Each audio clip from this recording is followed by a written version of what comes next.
আসসালামু আলাইকুম। পড়তেছিলাম নফসের বিরুদ্ধে লড়াই। তখন পাই আমাদের নফস যদি লাগামহীন হয়ে যায় তাহলে সে কাউকে ছাড় দিবে না। আবার বলছি, আমাদের নফস যদি লাগামহীন হয়ে যায় তাহলে সে কাউকে ছাড় দিবে না। ভাবতে পারছেন? নফস কাউকে ছাড় দিবে না যদি সে কি হয়ে যায়, লাগামহীন হয়ে যায়। এই কথাটি আরও ভালোভাবে বোঝার দায়িত্ব আমি আপনাদের নিজেদের দিলাম।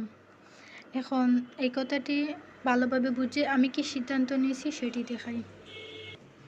লাগামহীন নফস, সে কে হয় আমাকে ছাড় না দেওয়ায়। এজন্য এই নফসকে লাগাম দেওয়া আমার কাজ। নফসকে লাগাম দেওয়ার জন্য আমার নতুন মিশন।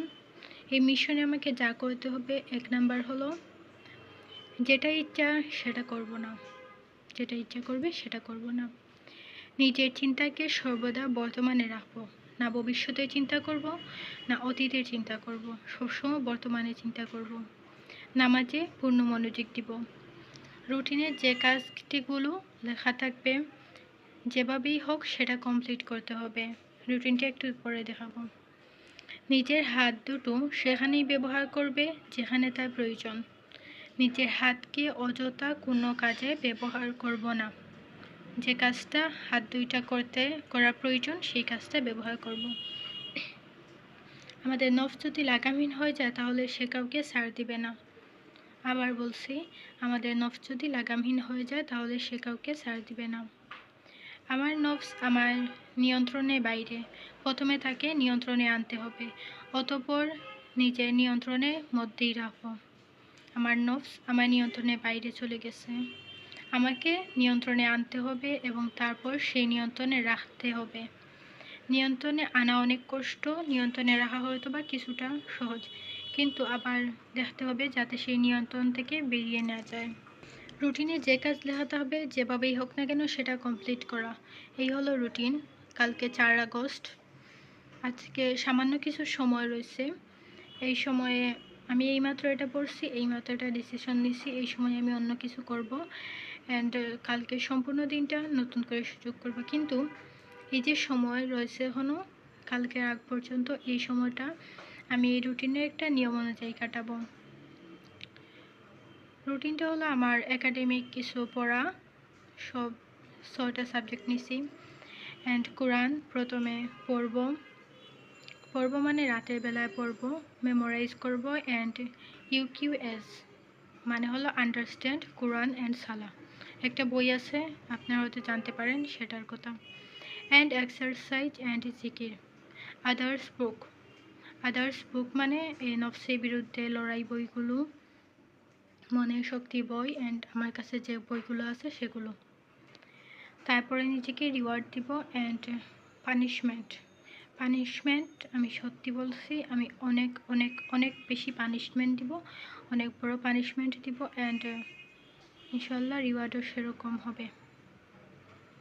কিন্তু আমাকে যেভাবেই হোক আমার নিজের নফসকে লাগামের মধ্যে আনতে হবে অ্যান্ড আমি সিদ্ধান্ত নিয়েছি আমি এটা করবই করব।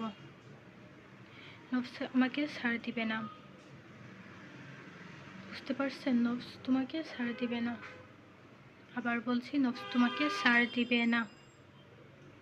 একবার ভাবুন তো, তোমার নিজেকে যদি একটা মানুষ যদি এসে বলে আমি তোকে ছাড়বো না, তোকে আমি শেষ করেই ফেলবো, তাহলে তুমি চাইবে না সেই মানুষের থেকে যতটা সম্ভব নিজেকে বাঁচিয়ে রাখতে?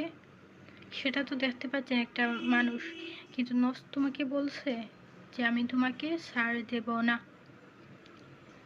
তুমি এতটা এতটা নফসের কথা শুনতে শুনতে নফসে বসে চলে গেছো।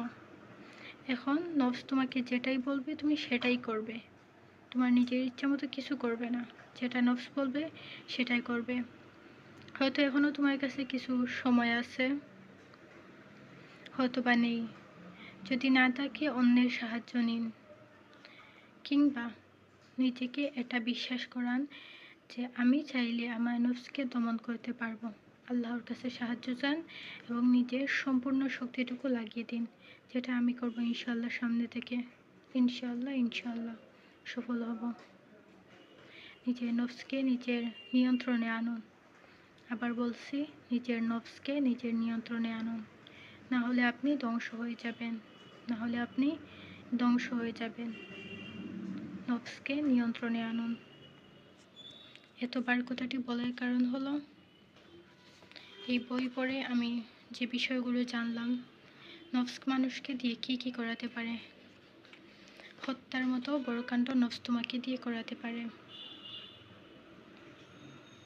পাপ কাজের সূচনা হচ্ছে এই নফসের কারণে, যা মূলত শয়তানের পরামর্শ আর নফসের বাস্তবায়নে হয়ে থাকে।